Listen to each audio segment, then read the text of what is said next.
In this video, we will be discussing inverse relations and how to find them and how to determine if there is an inverse.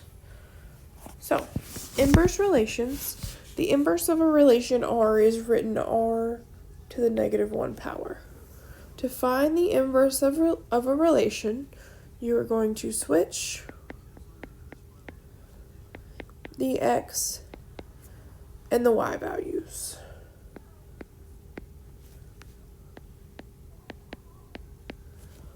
So a one-to-one relationship is a function has a one-to-one, has an, really, to be Englishly correct. Yeah, that's a good English. Relationship if the relation and its inverse are functions. So they both have to be functions for it to be one-to-one. Alright, so let's just find the inverse of this thing here. So I'm given these coordinates, so let's find the inverse, which means just to switch x and y. So I have negative 2, 1, 4, 2, negative 1, 3, and negative 2, 4. So, is R a function? The first one, yes, is a function. Yes, the first set of ordered pairs we were given is a function. Is R inverse a function? Well, let's look.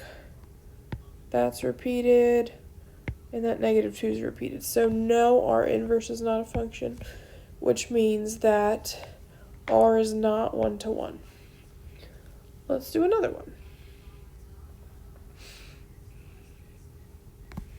So we're going to switch 5 and 1, 6 and 1, negative 4 and 3, 9 and 4.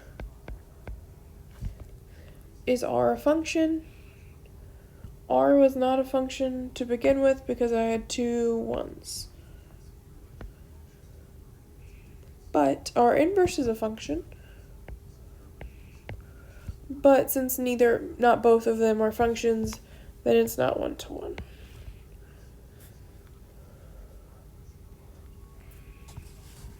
I'm going to skip 3 just because I think you get the hang of it. So, alright, the horizontal line test. You remember the vertical line test when we used it to determine if, given a graph, if it was a function or not? Alright, so the horizontal line test is used to determine whether the inverse of a relation is a function. So it's very similar to the vertical line test, except you just take a horizontal line and go through the function. So both the relation and its inverse must be a function in order for it to be one-to-one. So we got to determine whether the relationship shown represents a one-to-one function. So this is the horizontal line test. I'm just taking horizontal lines and running it through my graph. We look like we're good.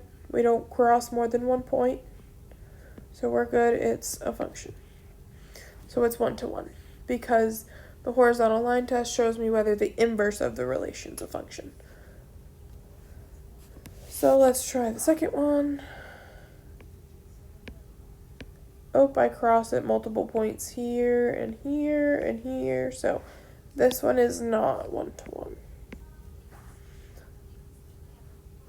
Alright, inverse functions. So the notation of an inverse function, f of x, is written of f of negative 1 of x. So what you're going to do to find these, I'm going to stick with the evens because I'm feeling even tonight, not odd. Is I'm going to replace f of x with y, and then I will switch where x and y are in the function, and now I'm going to solve for y. So I'm I'm going to divide by 5. So, and then you got to rewrite it as f of negative 1 of x equals x divided by 5. Pretty simple, huh? All right, let's do another. Y equals x minus 8 over 3. So x equals y minus 8 over 3. So I get 3x instead of 3y. 3x equals y minus 8. So 3x plus 8 equals y. So f inverse of x is 3x plus 8. And then 10.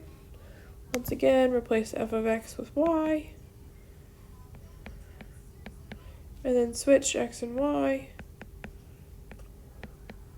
And then solve.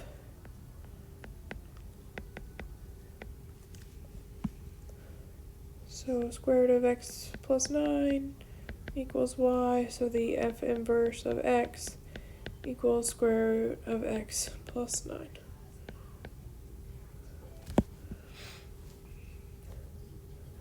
Oh, remember when you're taking the square root, you got to add your plus or minus.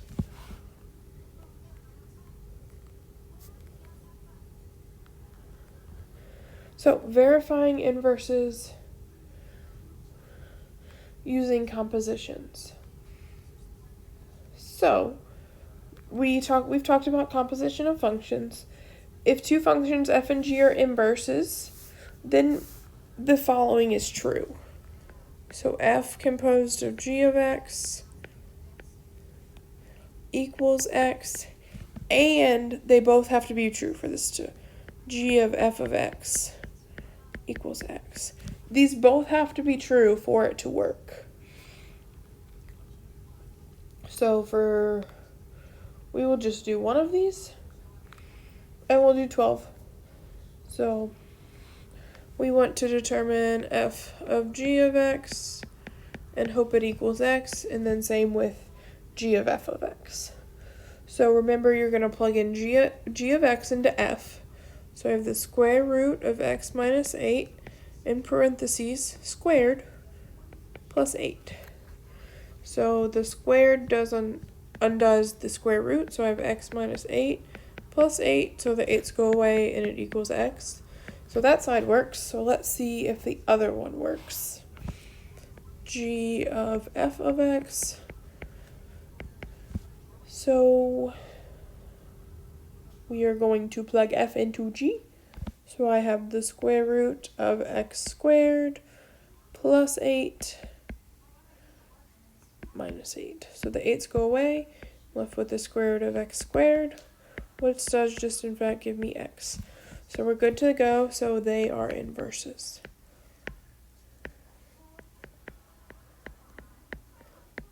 Yay, so they work. They are inverses. If we want to graph inverses, so if we graph these points, -1, 6,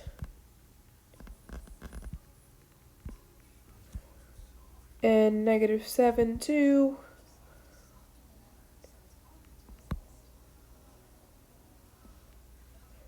and -5, 3,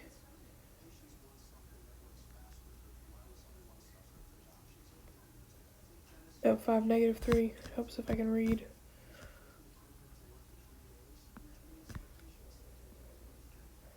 We connect the dots, the points.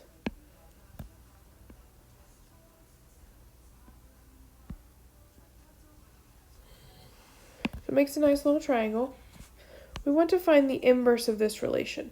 So that means we're just going to switch the points. 6, -1, 2, -7, and -5, -3, -5. It helps if I can read.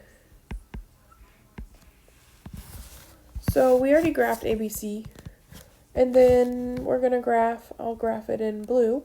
We'll graph the inverse. So 6,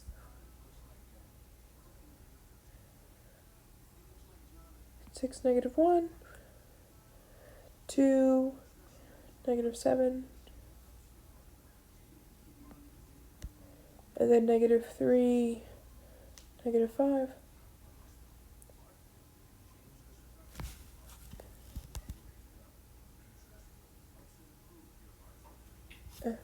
Once again, I can't graph that last point for some reason.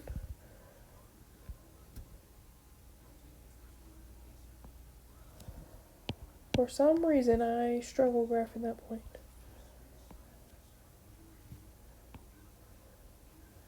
Alright, so there are our points. What do you notice? Well, what I notice, I know before all you tell me I am a math teacher, I know, I'm aware. I notice things differently than y'all do. Alright, so what about this lovely line we call y equals x? I think it's reflected across it. Doesn't it look like that to you? So, but if it doesn't, I promise it is. Reflected across y equals x. So, we're going to do some examples. Actually, we'll just do one example. We'll just do number 2. We'll find the inverse and then graph both functions and verify the inverse relationship, aka draw the line y equals x. Alright, so let's switch our x and y and add 1 and solve for y. So I have 3x plus 3 equals y. So the inverse function, we think, makes sense, is this right here. So let's just graph it on here and make sure. Let's graph y equals x first.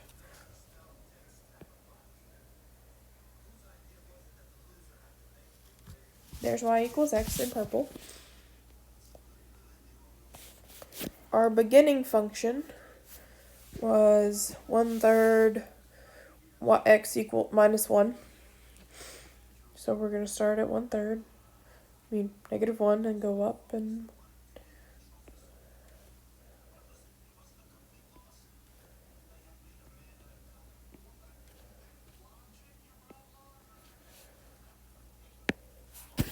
if I take a line through these points, that's real bad.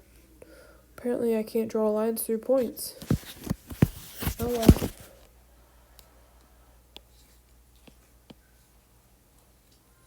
We'll try again. Okay, well, we'll draw the line in a second.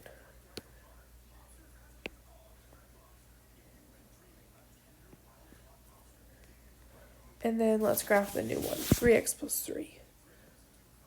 3.